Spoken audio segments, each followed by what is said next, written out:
Hi, my name's Jessica Hoover, and I am a middle school teacher at Hinkletown Mennonite School.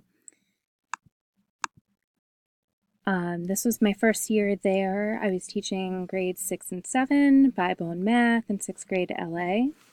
I was also working with some Spanish students in the high school program.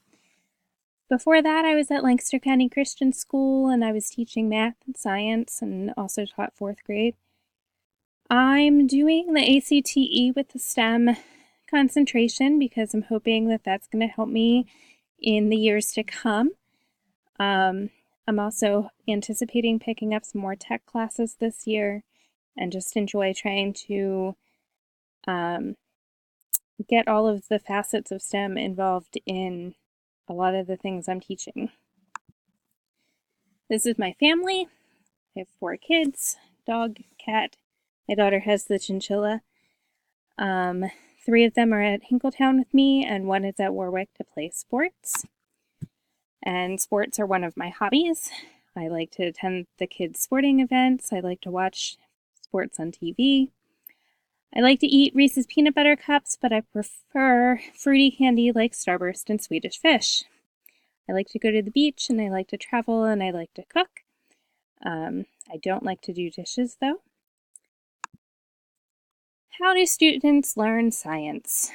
In the past, science instruction kind of focused on the what and how of science, and we've seen a shift in the last few years of being more inquiry-based so that students can have a better understanding of how to actually do science, the thinking behind it. They learn the concepts and the theories, but then they also experience the process and are able to reflect upon what they are doing. Some barriers to science learning. Students come to us with lots of misconceptions or preconceptions based on their experience with the world around them. So that's always something that we have to try to overcome. And we need to shift the thinking more to what the students are noticing and thinking and wondering about the world around them and how they're interacting with it.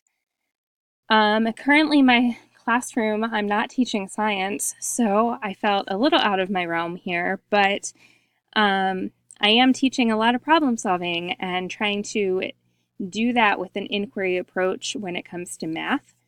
And I build in lots of opportunities for the students to work together, building teamwork and building collaboration, but this is definitely an area I have to grow in. As far as my philosophy of STEM, I kind of came up with this diagram. The last perspective in the article talked about the transdisciplinary program, and it showed a circle and it gave the analogy of a quartet.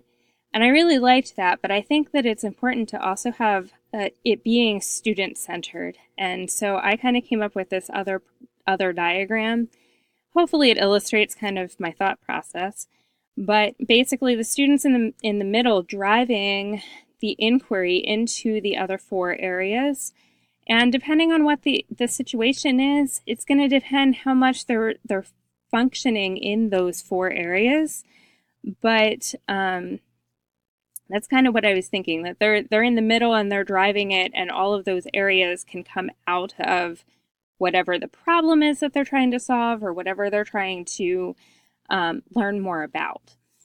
So I'm looking forward to this class. I'm looking forward to seeing how we can better incorporate STEM education into the rest of what we teach. Thanks.